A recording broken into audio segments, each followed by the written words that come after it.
You're listening to Short Inspirations from Ralph. You are free to. Part 4. The freedom of man to make their own decisions without God's interference is crucial and axiomatic to what it means to be human. We have freedom to choose, and the intellectual capacity and ability of a man is astounding. To create, to engineer, to make, to unravel DNA, to split the atom, to walk on the moon, operate on the heart or the brain. It's all done through God's choice to make man a decision maker and to be able to select this way or that way, or even his own future. What we said last time is that the decisions that you make will make you. We need to understand that while we have the power to make our choices have the power to make us. But there are two things that determine what we become in life. Number one is our decisions, and number two is our response to God. And when God made us, He made us in a sort of a package deal, if you like. Freedom to choose. We have eternity in our hearts. That's been placed there.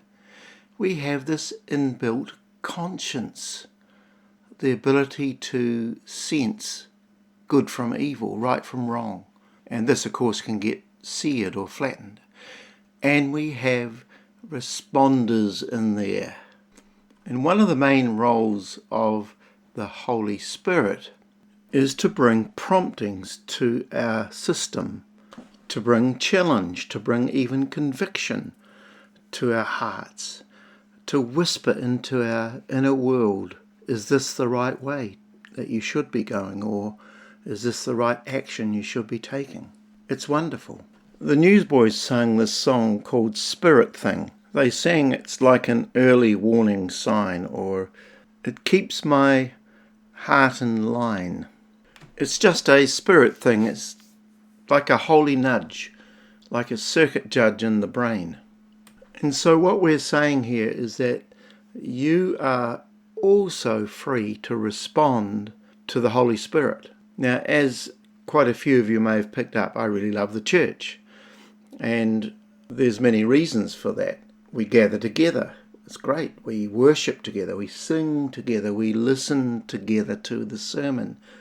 But in my view, the greatest thing about gathering together in a corporate worship church service is to hear the voice of God, to hear the nudge of the Holy Spirit, prompting and challenging. You see, the searchlight of heaven is shining and seeking and revealing things to us so that we can respond.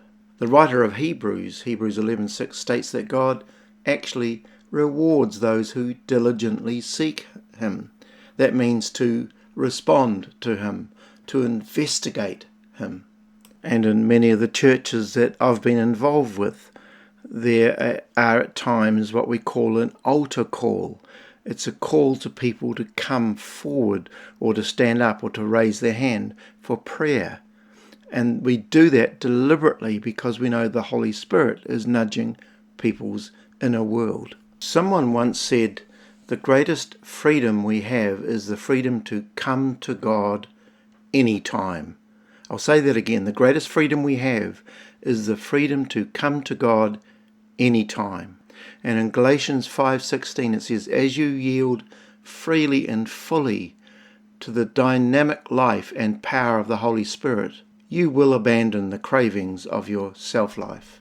And so my question at the end of this series to you is, will you respond to the hand of God, to the work of the Holy Spirit, to Jesus?